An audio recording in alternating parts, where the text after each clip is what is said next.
بسم اللہ الرحمن الرحیم۔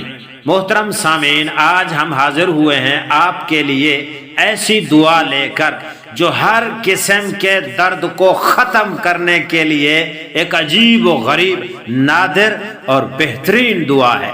بخاری شریف میں موجود ہے اور جلد 2 صفحہ 855 میں، نزول الابرار میں بھی موجود ہے۔ وہ دعا علامہ نووی رحمۃ اللہ علیہ نے اس دعا کے لیے ایسا طریقہ بتایا جس کو دعا کے مضمون اور موقع محل کے اعتبار سے بہت ہی مناسبت ہے۔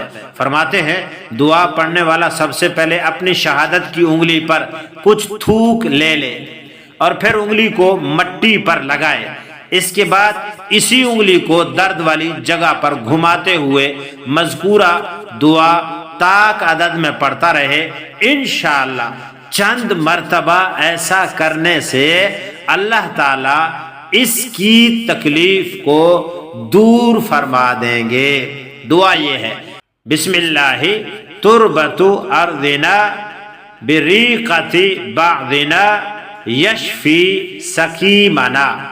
بہت آسان دعا ہے، اس کو یاد کر لیں اور اس پر عمل کریں۔ اپنے درد اس نبوی دعا کے ذریعے دور کریں۔ اللہ تعالی ہمیں سمجھ، عمل اور آگے پہنچانے کی توفیق عطا فرمائے۔